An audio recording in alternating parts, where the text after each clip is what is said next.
Terima kasih Buya Syafei. Saya mengundang Bung Ulil Absor untuk menjawab bagaimana posisi kaum elit di Indonesia ini. Petanya itu bagaimana?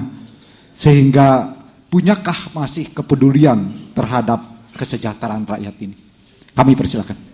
Assalamualaikum warahmatullahi wabarakatuh. Selamat sejahtera buat kita semua. Di dalam kesempatan ini saya akan mencoba untuk menggaungkan rasa optimisme, rasa bahwa kita masih punya harapan.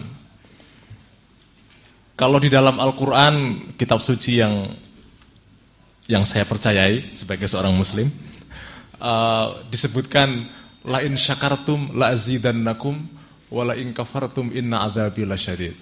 Kalau kalian mensyukuri nikmat yang telah diberikan Tuhan, maka Tuhan akan memberikan tambahan kembali nikmat itu. Tetapi kalau Anda tidak mensyukuri, mengingkari nikmat itu, maka Tuhan akan mencabut nikmat itu, anugerah itu. Nah, menurut saya di ujung tahun 2009 ini mungkin ada baiknya kita bersyukur dengan mengingat sejumlah hal-hal positif yang sudah kita capai di negara ini setelah reformasi pada tahun 98. Menurut saya ada banyak hal yang positif yang sudah kita capai dan harus kita ingat. Biasanya kalau kita berada dalam situasi yang normal, itu kita suka melupakan hal-hal positif yang sudah kita capai. Salah satu hal yang mungkin jarang kita sadari sebagai suatu berkah, karena kita di dalam Indonesia, tetapi begitu kita keluar dari Indonesia, kita akan menyadari itu sebagai berkah, yaitu fakta bahwa Indonesia melampaui transisi politik pada tahun 98 dengan selamat dan tidak mengalami proses balkanisasi. Dengan seluruh masalah yang kita hadapi, ketidakadilan, keterasingan elit dari massa yang hari ini kita diskusikan, dengan seluruh masalah itu kita masih tetap sebagai bangsa yang satu. Kita masih di dalam unity, dalam kesatuan. Menurut saya itu salah satu segi positif yang harus kita tekankan. Yang kedua, aspek positif yang harus kita syukuri adalah, ini mungkin kita lupa bahwa ini adalah berkah besar. Sekarang ini, Bapak dan Ibu sekalian, kita sudah melewati era militerisme politik. Dan kita bersyukur kepada Tuhan Yang Maha Esa karena kita melewati fase itu. Menurut saya salah satu alasan, salah satu sebab kenapa bahwa bangsa kita masih tetap satu, saya kira antara lain karena kita bisa mengatasi masalah militerisme ini.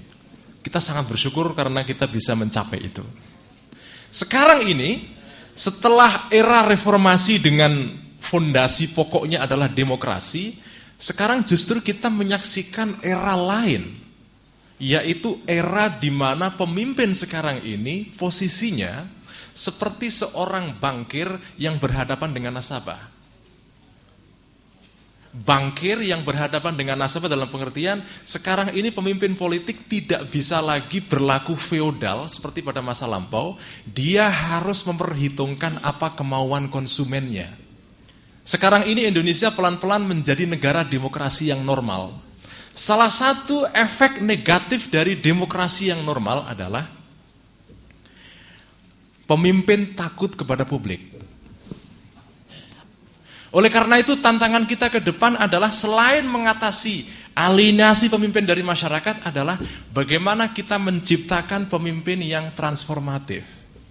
Pemimpin yang bukan saja mengikuti kehendak pasar, maksudnya pasar adalah publik, tetapi juga pemimpin yang bisa mengarahkan publik, mendidik publik, pemimpin yang saya sebut dengan pemimpin yang transformatif, mengubah publik.